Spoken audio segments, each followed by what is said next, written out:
Bonsoir, bienvenue ce soir à une nouvelle émission de Pépitor. Ce soir, on reçoit François qui est consultant économique pour la firme Exchange Génomique. Bonsoir François, comment ça va? Bonsoir, je vais très bien. Bonsoir tout le monde et merci à tous ceux qui vont suivre cette émission. Voilà. Ok, donc François, c'est Karen qui m'a conseillé de t'interviewer. On a discuté un peu, puis j'ai vraiment trouvé très très intéressant comment tu as approché le trading. C'est un trading un peu différent de celui qu'on a l'habitude d'entendre sur cette chaîne avec un trading qui est plutôt de small cap, tout ça.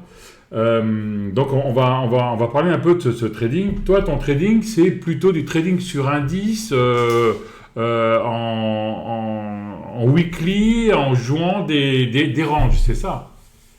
Oui, essentiellement, mon trading, comme tu l'as si bien dit, est un petit peu différent de ce que on a l'habitude de voir parce que, Ouais. bon, de mon background, de la manière dont j'ai appris les marchés financiers, je suis plus orienté vers un trading plus quantitatif, donc avec une vision très scientifique, si je peux me Ouais. permettre de dire, des marchés financiers. Donc, je fais appel vraiment aux notions de rendement, d'espérance, de calcul d'écart type qui symbolise en fait le risque sur un marché financier. Donc, c'est ce type de trading que je fais, surtout à peu près sur Forex, sur indices, sur matières premières et sur obligataires. Mhm. Par chaque catégorie d'actifs, par chaque catégorie, on va dire, de produits financiers, j'ai au moins un actif dans lequel je travaille. Par exemple, Mhm. sur les matières premières, je travaille beaucoup sur l'or. Sur, par exemple, le Forex, c'est l'USD-CAD, dans lequel souvent beaucoup de personnes m'ont connu et m'ont découvert, parce que je Mhm. suis l'un des spécialistes francophones sur la paire USD-CAD, à travers mes interventions que je fais, des articles que j'écris. Mhm. Je regarde aussi beaucoup l'AUD-USD, donc tout ce qui est relié à la Chine, donc Asie-Pacifique. Mhm. Et puis au niveau de l'obligataire, je travaille beaucoup sur le T-Note, qui est l'actif obligataire le plus liquide en fait. Mhm. Donc c'est ça que je fais. Voilà. D'accord. Tu nous expliques un peu ton trading, ta méthode Oui, tu oui, tout vas à fait. directement, Alors, oui. le but de mon trading ou de ma méthode, en quelque sorte, bon, enfin, ma méthode, mon approche, parce qu'il y a une Mhm. seule méthode, hein, tout le monde la connaît, c'est d'acheter buy de vente haut. Ça, Voilà. c'est cool. Ça, Donc, ça, c'est. c'est la seule méthode qui existe et qui fonctionne. Ouais. Mais mon approche du trading est très, comme j'ai dit tout à l'heure, est très scientifique, si je peux me dire. Au niveau des marchés financiers, d'abord, dans le premier temps, ce que je fais, c'est de déceler la phase de marché. Alors, la phase de marché, juste pour dire que dans quel marché nous trouvons. Je vous avais dit au départ que je fais notion des,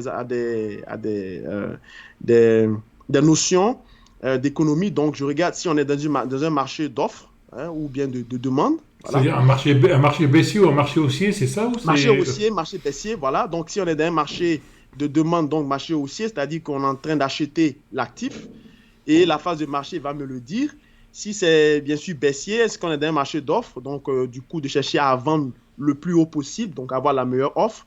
Donc, c'est ce que je fais essentiellement. Ensuite, la deuxième chose, c'est de regarder, disons, par rapport à cette observation, est-ce que le prix qui m'est proposé est un bon deal? Est-ce que c'est Mhm. un bon prix ou est-ce que c'est pas un bon prix? Mhm. D'accord? Donc, ici également, je fais appel à mes notions donc, de quantitatif. Donc, D'accord. je vais regarder le prix médian de cette observation. Je vais regarder l'écart type pour voir le risque. Est-ce que ça vaut la peine de prendre du risque pour cet actif par rapport à ce il est présenté? Après ça, la troisième chose et la dernière, c'est de regarder l'horizon de temps. Est-ce que je suis dans du long terme? Est-ce que je suis dans du moyen terme? Est-ce que je suis dans du très long terme? Ça dépend de l'observation que j'ai. Donc, essentiellement, ce sont sur ces trois, on va dire, critères que ma décision d'acheter ou de vendre cet actif se repose en quelque sorte. D'accord. Le reste, tout ce qui est études quantitatives qui appuient ça, c'est vraiment un travail qui s'est fait en amont. Donc, je dispose, on va dire, d'une base de données sur la plupart des actifs que je travaille dans Excel et je calcule justement avec ces données-là pour voir est-ce que cet actif-là vaut mieux est-ce que ça vaut la peine de prendre du risque pour? Parce que dans tout ce que nous faisons, c'est une prise de risque. Quand on prend une décision sur les marchés, c'est une prise de risque. Et comme le risque vient avec le rendement, ce n'est pas forcément parce qu'un actif est rentable que ça vaut la peine d'investir. Parce que là, ça dépend du risque. Si vous êtes quelqu'un qui n'est pas tolérant au risque, ce n'est pas la peine d'aller trader certains marchés. Par exemple, comme la livre sterling qui bouge très, très rapidement. Donc, forcément, le risque est très élevé là-bas, mais c'est payant aussi. Donc, généralement, par exemple, si on voit mon graphique... Par exemple, tu veux que... Attends, je vais mettre le graphe. Hein. Donc, voilà. Voilà, c'est bon. Voilà, donc j'ai préparé pour vous deux graphiques. Donc, le DAX en premier. Donc, j'ai pris le DAX en futur, puisque l'indice de référence est bien sûr basé sur le DAX futur. Après, on a les dérivés, donc le sous-jacent qui est donc le cash, donc ou le CFD, pour ceux qui veulent savoir. Donc, par exemple, on le voit ici sur le DAX que en termes de, disons, dans le premier critère que je regarde, donc au niveau de l'établissement de la phase de marché, on voit bien que le DAX a fait le phénomène qu'on a vu couramment sur les différents indices, c'est-à-dire le phénomène de V-shape, depuis son creux lorsqu'on a décrété l'urgence de la pandémie mondiale, donc à partir de la mi-mars, donc ici, avec mon curseur, le DAX est repris de fort belle manière et il a commencé, donc il est monté. Donc ça va faire presque un an.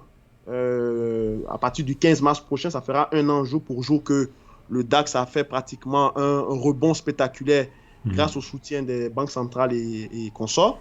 Donc, si je dois rentrer sur le DAX, qu'est-ce que je fais? Bon, déjà, j'ai déjà localisé le marché. Je vois bien qu'on est dans une situation pratiquement de stabilisation, mais avec un fond haussier. Donc, on est potentiellement toujours dans un marché de demande. Hein. Les indices sont toujours bien appréciés. En zoomant un peu, en dézoomant pardon, un peu, on peut voir qu'on a fait pratiquement, on a su des sommets records. Hein. Ici, par exemple, 13 820, hein, globalement. Je mets 13 610 pardon, pour celui-là, pour le prix, et 13 820 actuellement qu'il cote. Alors, évidemment, on est un peu en délai. Voilà.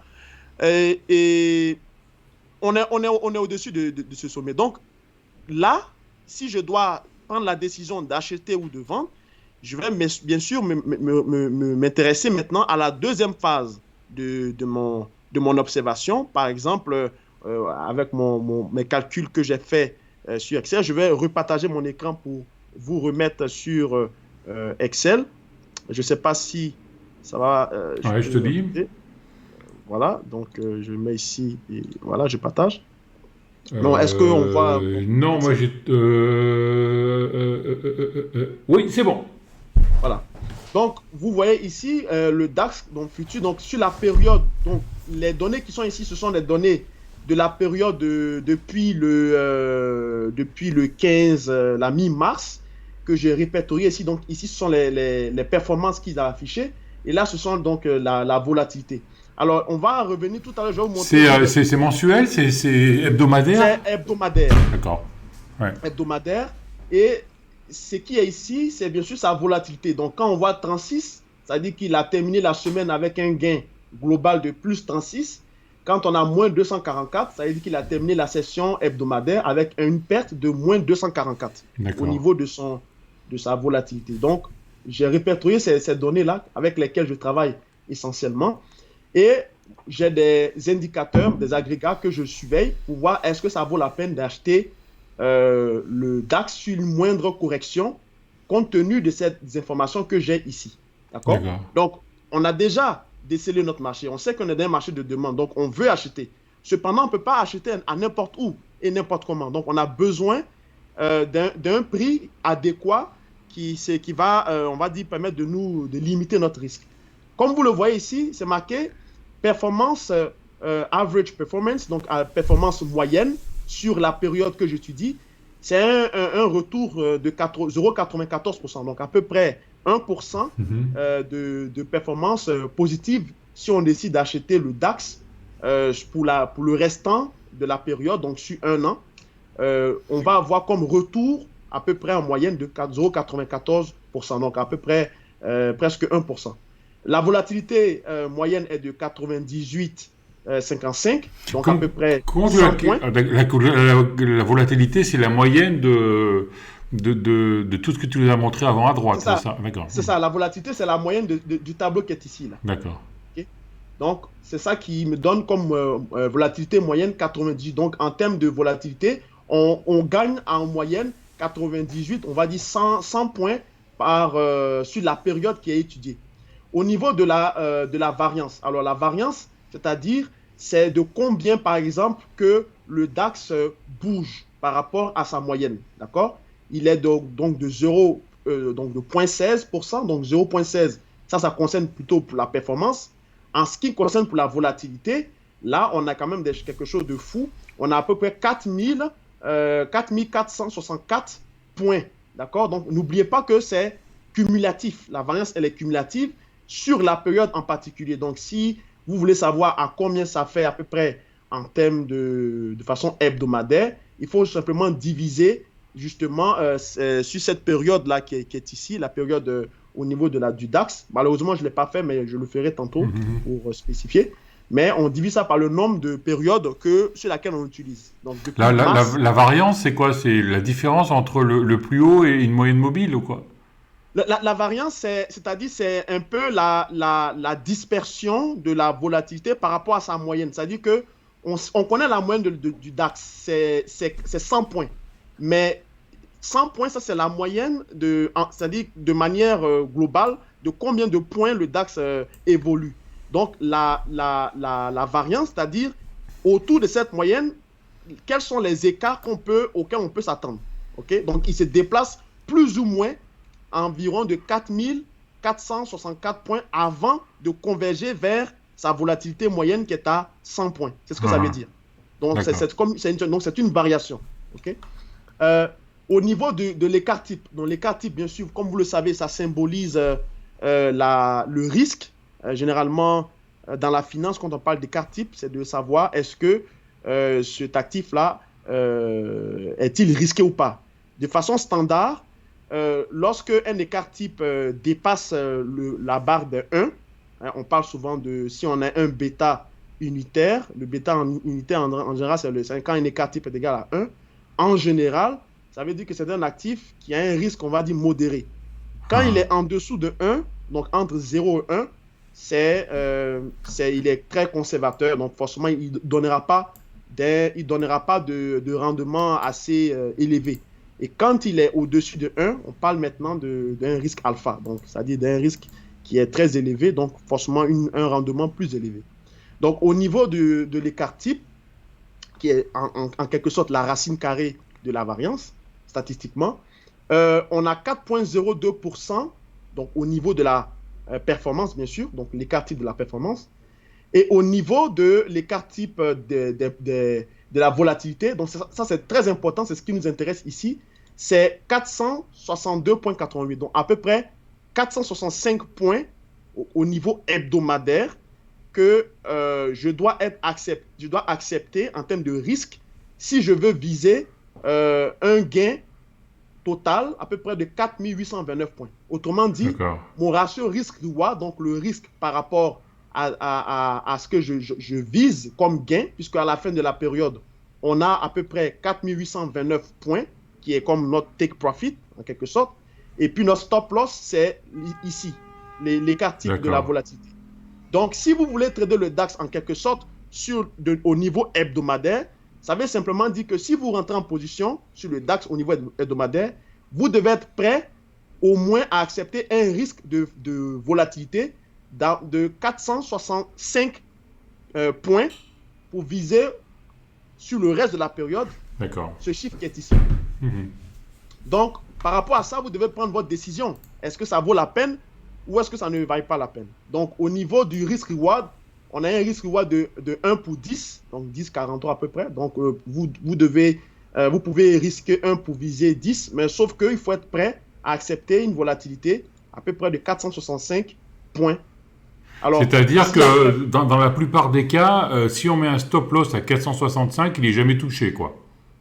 il y a de très faibles chances que vous serez exécuté. D'accord. Sauf que le 465 points, ça représente quand même un montant que vous devez risquer pour vous dans la position. Ah bah, Donc, si tu joues $1 du point, ça fait 463 dollars, quoi. Euros, c'est ouais. ça, Ouais. minimalement, voilà. Donc, Ouais. si tu rentres en position et que minimalement tu es prêt à accepter de risquer au moins 465 points de ton actif que tu traites, donc le DAX, ça vaut la peine de pouvoir rentrer en position. Sinon, si c'est trop pour toi, ben laisse tomber, tout D'accord. simplement. Okay? Mhm.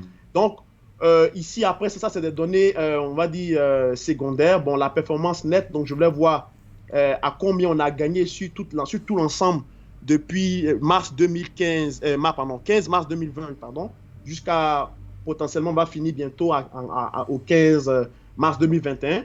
Actuellement, on est à 46,30% de gains.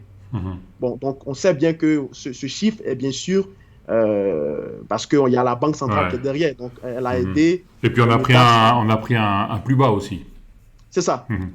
Donc, du coup, voici donc les données que j'ai ici. Hein, ratio de Sharpe aussi. Bon, dans ce cas-ci, c'est simplement de diviser la moyenne que vous visez par performance de façon hebdomadaire, de le diviser par par le risque le risque de la performance, donc de 4,2. C'est-à-dire que si vous devez viser en moyenne 1%, vous devez être prêt à accepter un pourcentage on va dire, de changement de la volatilité au niveau de la performance de 4,02. Okay? Donc, ça fait à peu près 0,24. Généralement, un ratio de Sharpe qui est à 0,24, c'est un ratio de Sharpe, on va dire, qui n'est pas très bon. En général, les gestionnaires de fonds vont regarder des ratios de Sharpe qui sont plus proches de 1. Plus on tend vers 0 et plus l'actif ne vaut pas le coup de prendre une décision par rapport au risque qu'il entend ici. C'est sûr qu'ici, en termes de trading, on peut trader le DAX avec ces données-là. Mais en termes d'investissement, pour un gérant de fonds, il ne va pas le faire. Parce que la performance on va dire, le ratio de Sharpe est beaucoup trop faible par rapport à la volatilité qu'il démontre. Okay? D'accord. Donc, je vais revenir au niveau du DAX. Voilà. Après, on va le faire pour l'AUD-USD. Donc, à ce niveau-là, comme vous le voyez sur l'écran, donc si le DAX corrige, si on a par exemple une correction de 400 points ou de 500 points sur le DAX, techniquement, pour moi, c'est un bon deal pour entrer en position. D'accord. Okay? Par rapport à quoi? Par rapport au dernier plus haut ou par rapport au moment où tu regardes? Par rapport au dernier plus haut. D'accord. Par rapport au dernier plus haut, c'est-à-dire où il est actuellement, il est à 13 820, n'est-ce pas? 13 820, si je vais bien le mettre ici.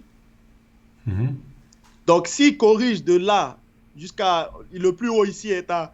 Bon, vous voyez, les données qui sont ici, c'est ce que j'ai pris. Donc, les données, comme vous voyez, moins 1,31, donc ça, c'est la performance à la fin de la clôture. Le gain ici, en termes de volatilité, vous voyez que là, on a perdu aujourd'hui 180, donc moins 180 points. Donc, supposons que je regarde un actif, ou bien je calcule, je vois que du point haut, comme Pépito l'a mentionné, et il est à un niveau où je vois ici qu'on est à moins 450, moins 500. Pour moi, c'est un bon deal pour entrer sur le DAX. Ça permet de limiter mon risque, d'accord, de volatilité, et puis aussi d'optimiser mon gain, parce que je vise ce mouvement-là qui est fait, puisque l'échéance est au 15 mars, puisqu'on a commencé ici le 15 mars, n'est-ce pas, 2020. Donc, l'échéance est plutôt pour le 15 mars 2021. Donc, si on a une correction ici, pour moi, je peux acheter le DAX pour viser, n'est-ce pas, un nouveau sommet jusqu'à la fin de l'échéance qui est le 15 mars 2021. Pourquoi tu dis que l'échéance est le 15 mars 2021? Ah, parce que tu prends un an, c'est ça? Oui, parce que ici, j'ai regardé le graphique que je regarde ici. Mon observation commence à partir du 15 mars 2020. D'accord. N'est-ce pas? 16 mars, on va dire. Donc, si je trade, c'est dans la continuité à partir du 16 mars 2020 au 16 mars 2021. D'accord. OK? Parce qu'il y a déjà un antécédent d'observation qui s'est fait depuis le 16 mars jusqu'à aujourd'hui. Nous sommes aujourd'hui le 23 février. Techniquement, il reste encore, on va dire, presque 3 semaines ou 1 mois pour arriver à la fin de cette observation-là, pour voir si le marché corrige et que j'achète, est-ce que j'aurais eu raison d'acheter ou est-ce que j'aurais eu tort? Ma décision est basée sur les données quantitatives que je vous ai montrées. Donc, si je veux prendre le risque, oui, c'est une bonne décision pour moi, si effectivement il monte. Par contre, s'il ne monte pas, ben là, ça serait une mauvaise décision. Donc, je n'aurais pas dû le faire. Mais dans la mesure où les données que j'ai sont positives au niveau des rendements et c'est toujours par rapport au risque. Donc, comme je vous ai dit, moi, mon trading est basé, ma décision est basée sur le risque. Okay? Est-ce que je suis prêt à risquer 450 points de stop loss? Est-ce que je suis prêt à ça? Si oui, il n'y a pas de problème. Parce que mon horizon étant, de toutes les façons, c'est sur le long terme. C'est basé sur l'observation que je regarde. OK? Donc, voilà un peu comment je procède. C'est-à-dire que là, tu rentres sur la ligne jaune. La ligne jaune, c'était ma ligne repère. D'accord. En fait, c'était là où Madame Lagarde avait parlé de commencer ce qu'elle appelait le PEP, donc le programme d'urgence pour la pandémie, programme économique pour la pandémie, pour le coronavirus, c'est-à-dire d'injecter 1,5 trillion d'euros dans le système de la zone monétaire européenne. Donc, du coup, cette ligne ici, ça marque en fait le début du fait que le DAX vraiment est porté et supporté par la Banque centrale. C'est comme un niveau repère. C'est comme si on repasse en dessous de ce niveau, pour moi, c'est comme si ça va mal. Et il faut encore un autre bazooka monétaire, une autre intervention pour permettre à ce qu'il se stabilise. Donc, ce seuil pour moi est un repère. Mais quand je regarde, est-ce que le DAX peut quitter de 13 810 pour corriger jusqu'à 12 845, c'est pratiquement 1000 points qu'il doit perdre. C'est peu probable, quoi. D'accord. Je ne sais pas si il peut le faire. Ça veut dire qu'en ce moment, il y a quelque chose qui se passe de très grave sur les marchés. Okay? Peut-être une ressurgence de la pandémie encore. Non, c'est sûr que là, on peut avoir. Par contre, tant qu'on est au-dessus de cette ligne jaune-là, donc ce repère, pour moi, le DAX est haussier. Donc, chaque correction qu'il va faire en fonction de la volatilité hebdomadaire, je vous ai dit que ce qu'on a vu tout à l'heure, le quart type, c'est basé sur l'ensemble de la période ici. Donc, on a juste à diviser le 465 là, divisé par le nombre de périodes auxquelles on regarde. Donc, ici, si je suis ici, que je mets par exemple,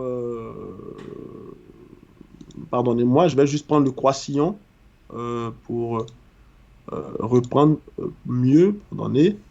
Donc, par rapport à ici, par exemple, ici, voilà.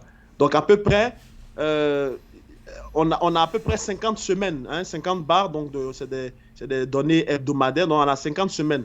Donc, pour avoir à peu près combien je suis prêt à risquer chaque semaine à chaque correction au niveau du DAX, et juste à diviser donc les 462 divisé, on va dire, par 50 en fait, pour avoir le montant auquel chaque semaine, le risque que je peux prendre pour avoir sur le DAX. Donc, ça donne à peu près 10, on va dire 10 points, en fait, on va dire.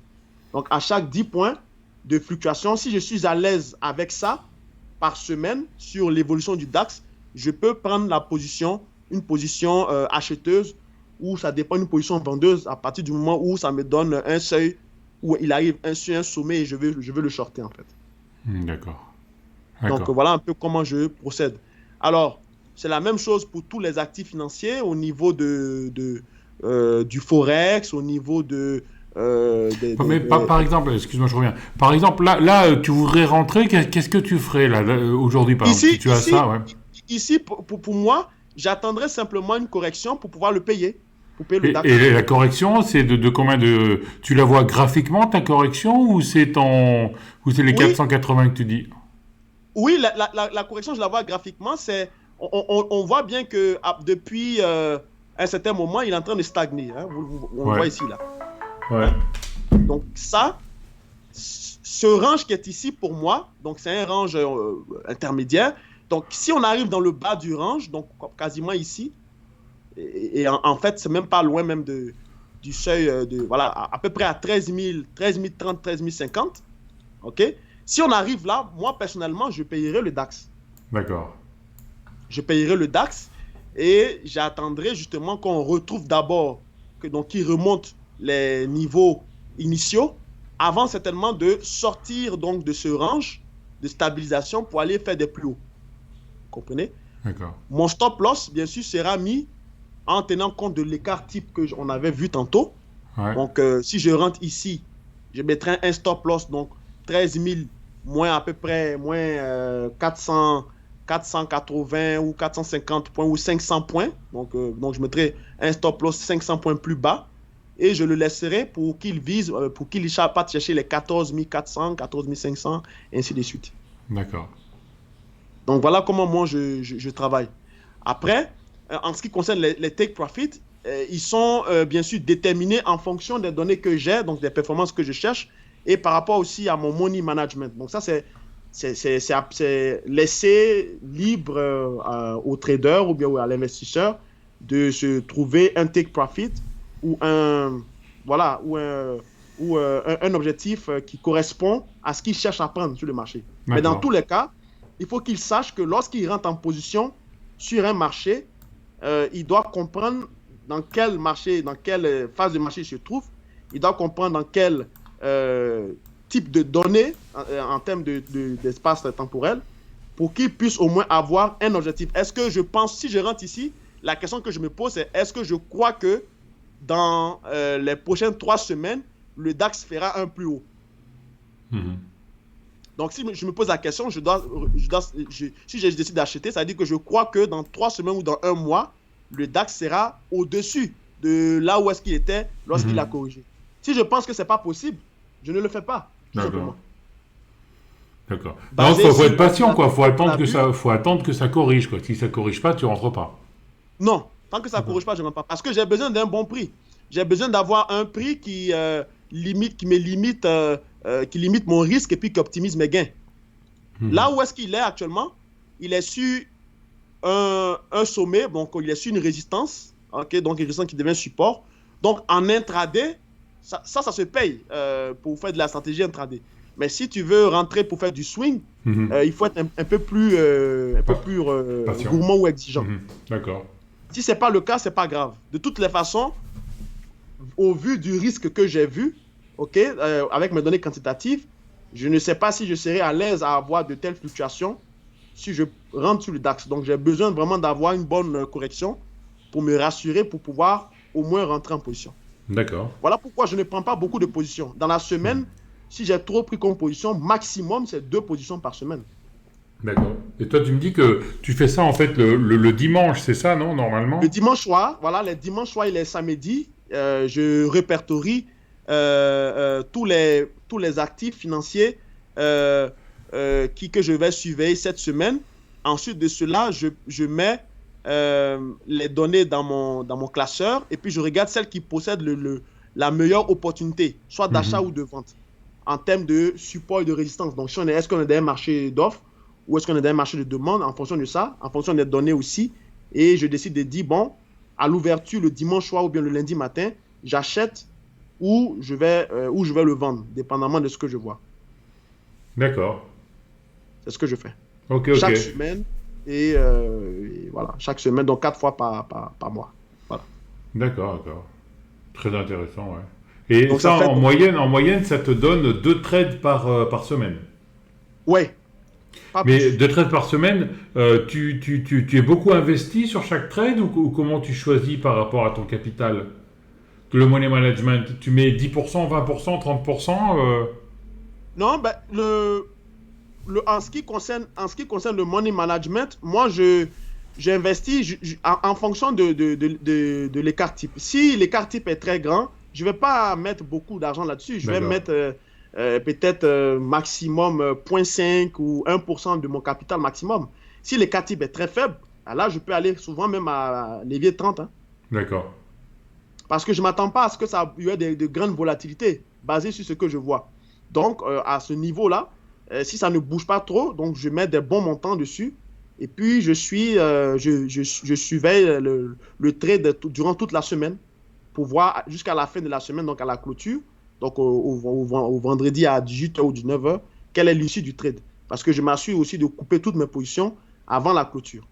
Ah, c'est très important ça, ce que tu dis sur money management, hein. Nous, dans les small caps, il faut vraiment qu'on fasse attention à ça, hein. C'est-à-dire que plus c'est volatile, plus la position doit être petite, quoi. Oui. Parce que l'actif bouge beaucoup et souvent, psychologiquement, ça fait douter le trader parce qu'il a mis un gros montant, il ne connaît pas l'actif. Ouais. L'actif bouge rapidement, il est en perte, en moins. Donc, il se pose la question, est-ce que je coupe? Est-ce que je laisse? Si tu ne coupes pas, il y a de fortes chances que ça s'aggrave. Si tu coupes, c'est une perte. Donc, ça le paralyse. Ouais. Vous voyez? Alors Alors que que si si tu coupes, ça fait des sommes de petites pertes, et puis des sommes de petites pertes, ça fait une grosse perte, quoi. et voilà, à la fin, ça te fait une grosse perte et tu as au moins 5% de capital qui est parti. Ouais. Alors que s'il sait que il dit l'actif en question, c'est un actif qui ne bouge pas, ok? Et on est sur une bonne position, on est sur un support, donc il va végéter un peu sur le support, mais quand il monte, il peut avoir des impulsions et je veux être dans l'impulsion. Donc si j'ai mis un bon montant avec des stops qui sont à l'image des données quantitatives que j'ai, forcément, l'actif ne va pas bouger dans ce sens, mais quand il va monter, il montera progressivement et moi, je serai en gain. Et à partir du moment où je suis en gain, bon, je peux soit décider de prendre mon gain que j'ai eu ou de le laisser continuer jusqu'à un certain niveau que je vise. Tout dépend de moi. Voilà pourquoi, avec notre structure économique, c'est ce que nous disons, nous faisons de l'aide à la décision. Donc, ces données que je viens de vous montrer, c'est ce que nous fournissons à nos clients chaque semaine dans ce qu'on appelle les lettres stratégiques de marché ou bien les rapports de signaux hebdomadaires. On met à leur disposition ces données-là sur les actifs majeurs dans la semaine. Et donc, ils savent qu'est-ce qu'il faut acheter, qu'est-ce qu'il faut vendre. Et quand il faut acheter de combien? Parce qu'il y a une dimension gestion de risque. Le trading, c'est une question de risque. Si vous savez gérer votre risque, vous serez très probablement gagnant dans les 80% des cas. Parce que quand le marché est contre vous, si vous connaissez le risque de ce marché et qu'il est contre vous et que vous avez mis un petit capital, vous avez alloué un petit capital ou un petit portefeuille à cet actif, vous n'allez pas perdre beaucoup d'argent. Mais quand vous connaissez le marché et qu'il va dans votre sens, là, vous avez mis un bon coup, donc forcément, vous gagnez beaucoup plus. Et ça compense les petites pertes insignifiantes que vous avez cumulées dans le passé. D'accord, ok. Donc, c'est une question vraiment de risque. Tout le monde, par définition, peut être bon sur les marchés. Mais pourquoi est-ce qu'il y a des traders qui perdent et il y en a qui gagnent? C'est souvent à cause soit de l'impatience, à cause du risque démesuré que beaucoup de gens prennent, à cause aussi du fait que les gens n'ont pas la notion de temps. Et ça aussi, souvent, ça fait que on perd très souvent sur les marchés financiers.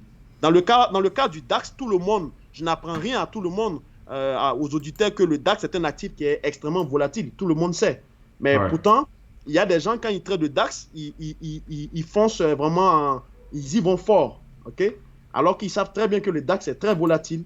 Donc, est-ce que... Ils sont conscients donc du risque et du gain qui est important ou ils jouent... Oui, parce que les gens ne regardent que le gain. Ils regardent que le rendement. Ils ne regardent pas les fluctuations que le DAX peut faire et est-ce qu'ils sont à l'aise personnellement avec les fluctuations. Si je pose la question à tout le monde de façon ouverte, qui est prêt à ouvrir son compte de trading puis à avoir des fluctuations de moins $500, moins $1000, moins 1500? Qui est à l'aise à avoir ça? Personne n'est à l'aise à avoir ça. Personne. Mais pourtant, il y en a qui prennent ce risque-là de le faire. Et quand ça se passe mal, ils s'en prennent à leur méthode, à leur approche, alors que l'approche n'est pas mauvaise. C'est plutôt le comportement face au risque qui vous a porté préjudice, quoi. C'est ce que je veux dire. Quand on rentre dans le DAX, il faut qu'on sache. Moi, je me conditionne pour pouvoir avaler une perte, une moins-value latente de 500 points, quoi. Donc, si on joue 1 euro du point, c'est 500. Si on joue 10 euros, c'est 5000, quoi.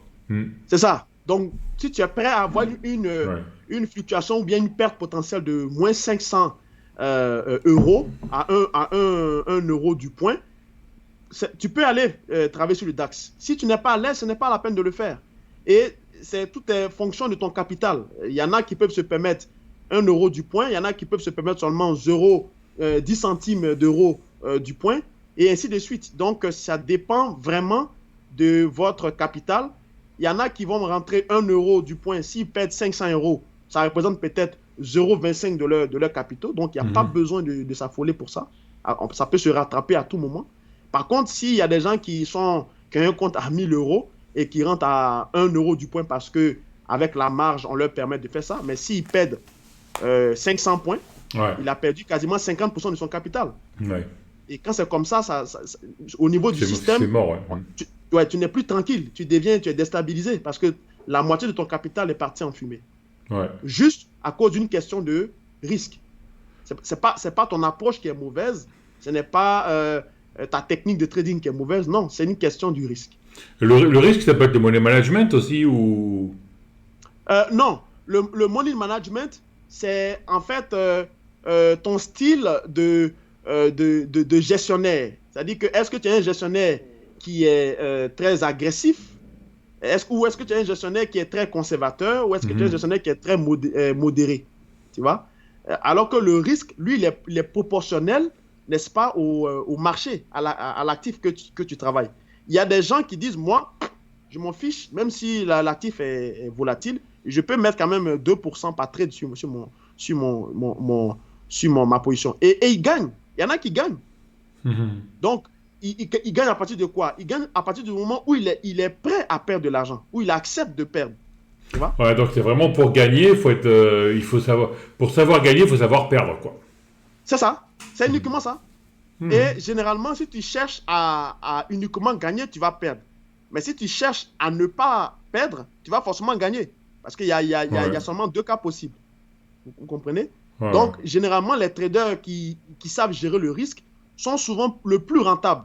Parce qu'ils ont ici, quand on regarde le DAX, si le DAX corrige et que je rentre en position et que en achat et que le DAX descend contre moi et puis il me stoppe, bon, je ne peux pas être affolé parce que je suis déjà prêt, parce que je sais que le DAX, il varie en termes d'écart type de 400 à 500 points. Donc, s'il fait 500 points contre moi, je ne serai pas surpris. Mais on est d'accord que s'il fait 500 points aussi, ça veut dire que vraiment, il y a une situation très grave qui se passe dans le marché.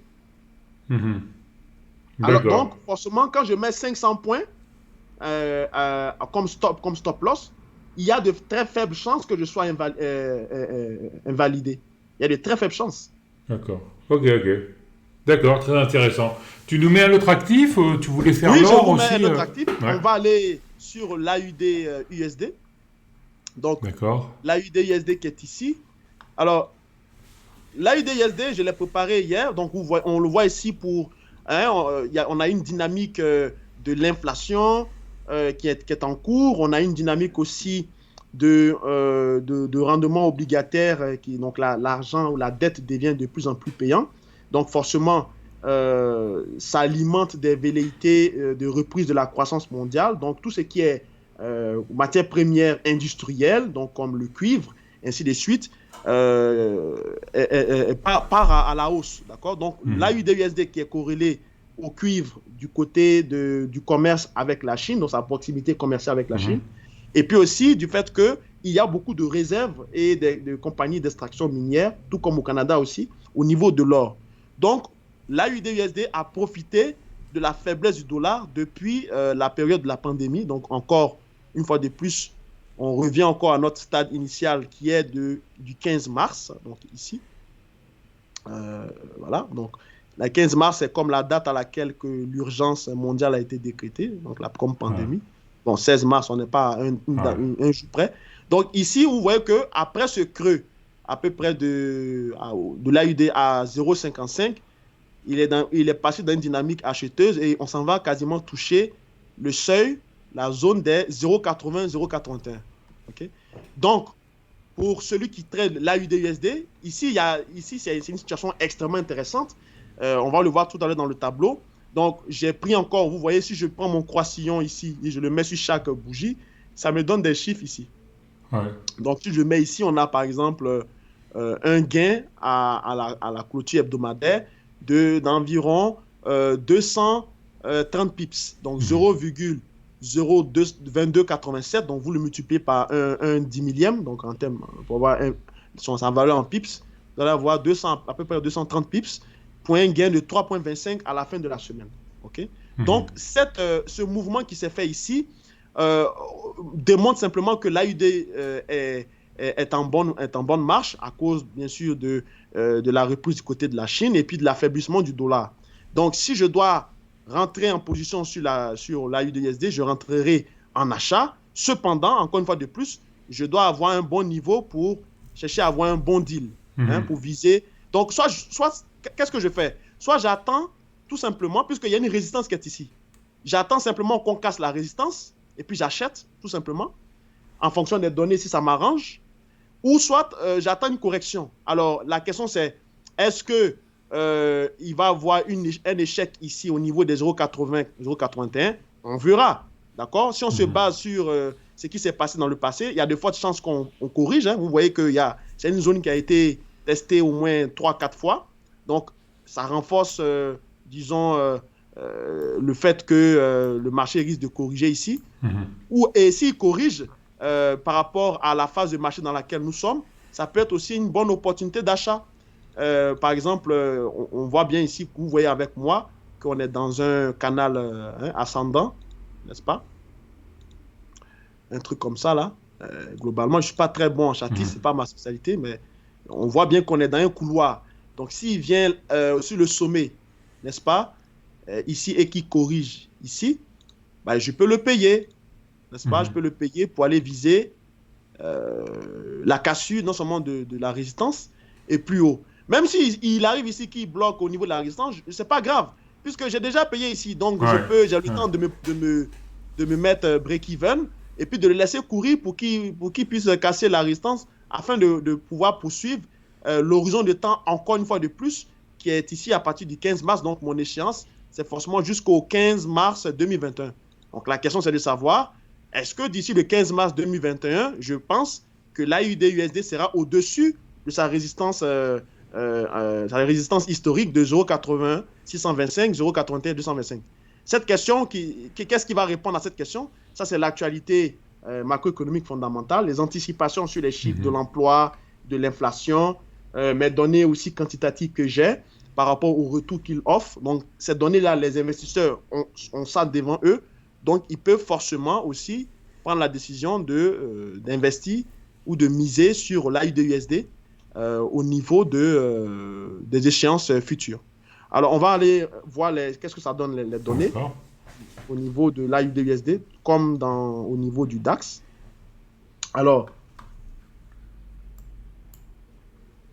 voilà. Donc, au niveau des données Ouais. sur l'AUD-USD, donc toujours le même principe. Donc, c'est en données hebdomadaires. La performance, le retour moyen en termes de performance sur l'AUD-USD sur cette période a été de 0,52%. Donc, pour du Forex, 0,52%, c'est à peu près un gain de 40 pips sur Mhm. l'AUD-USD environ. Au niveau de la volatilité, on est ici à peu près à 34 pips, 34-35 pips, vous le voyez. Au niveau de la variance de la performance, c'est à peu près du 0,04. Donc là, on voit très bien que l'AUD-USD ou bien le dollar australien n'est pas un actif a priori qui bouge fortement, hein. Mhm. C'est pas un actif qui est très, très, très volatile, généralement. Il ne bouge pas beaucoup. Ouais. Ces derniers temps, il a été un peu plus volatile à cause, bien sûr, du fait que les banques centrales ont un peu ventilé les marchés avec l'injection massive de la monnaie. Donc Mhm. ça crée, bien sûr, beaucoup de volatilité, mais de façon globale, l'AUD-USD est un actif qui est très souvent calme. Okay? Alors, la volatilité, la variance de la volatilité est à peu près de 1,19. Donc, je vous ai dit, c'est quasiment 2 pips à 2 pips près qu'il se déplace par rapport à sa volatilité moyenne qui est ici de 34,45. Son écart type hebdomadaire, il est pratiquement de 133,70, donc à peu près 135 pips par semaine si je veux rentrer en position au niveau hebdomadaire sur le dollar australien. Une volatilité médiane non plus aussi de 34 pips, donc c'est à peu près les mêmes au niveau de la moyenne et puis de la médiane. Et il a donné jusque-là un retour de environ 25%, depuis le 15 mars. Donc c'est très payant. On a un ratio risque-reward de 12,63, donc à peu près 13. Donc si j'investis là-dessus, basé sur ce risque-reward, je peux dire que c'est payant. Je risque 1 pour aller viser au moins 13. Hein, à partir du moment où j'investis jusqu'à la fin de l'observation, à la fin de l'échéance, comme on a vu. Okay?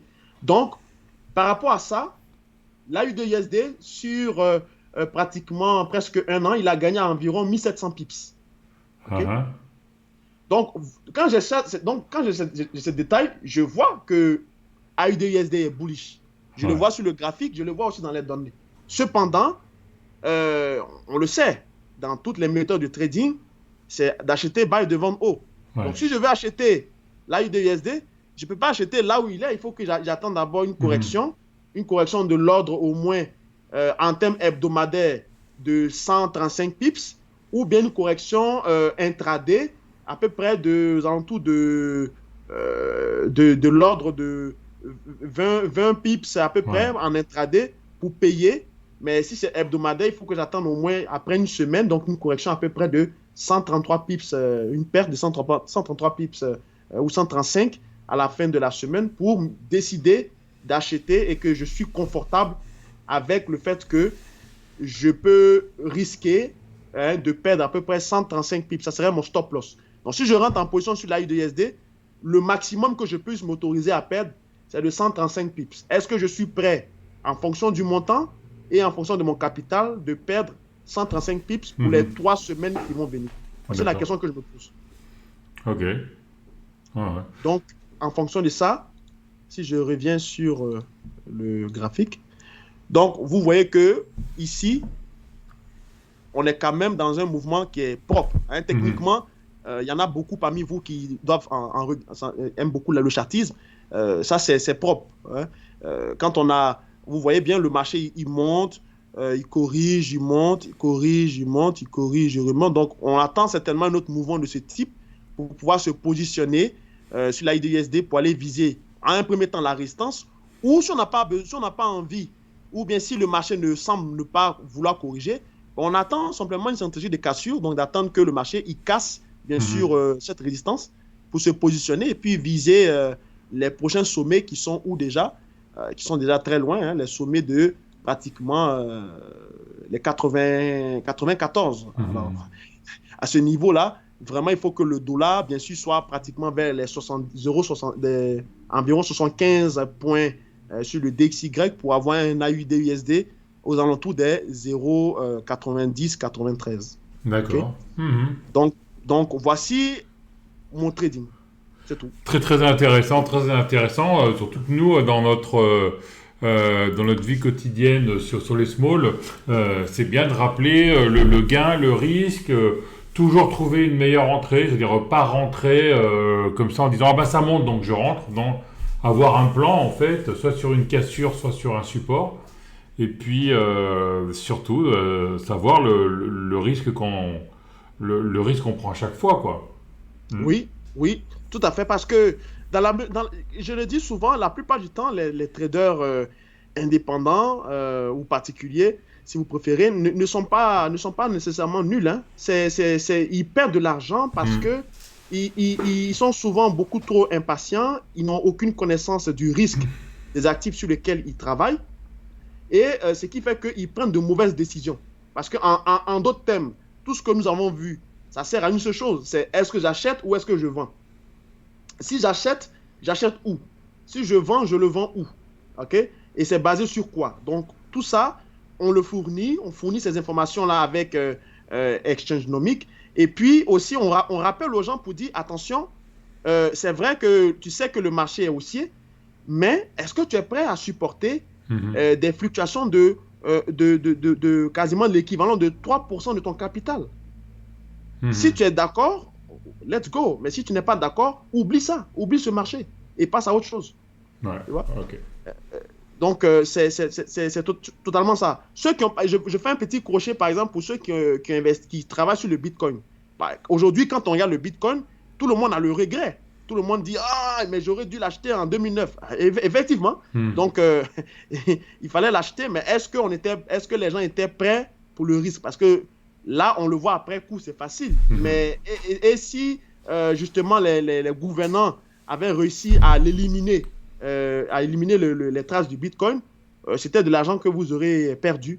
Voilà pourquoi aussi il y a certaines personnes qui disent que quand tu veux trader, il faut t'assurer que tu sois prêt à perdre cet argent. Si tu es confortable à perdre cet argent, effectivement, tu peux travailler, tu peux investir. Si tu n'es pas prêt à perdre cet argent, n'investis pas. Voilà. Donc, c'est paraphraser cette... voilà. Des belles phrases pleines de sagesse de François. Merci pour tout. Hein, et puis, ça fait plaisir.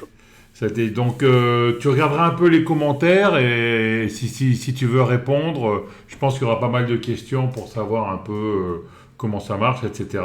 Tu es bienvenu pour répondre. Hein. Oui, bien sûr. Merci beaucoup. Voilà. Et puis, ce que j'ai à dire aussi, si tu me permets, à tes auditeurs, c'est nous sommes disponibles à votre disposition, j'allais dire. Vous pouvez... certainement dans le descriptif de la vidéo, il y aura les liens, les différents sites de notre firme de recherche et d'évaluation quantitative qui est encore une fois de plus www.exxonomic.com et vous pouvez venir nous poser des questions. Nous sommes là à votre disposition pour si vous avez des préoccupations au niveau des marchés financiers. Voilà. Ok.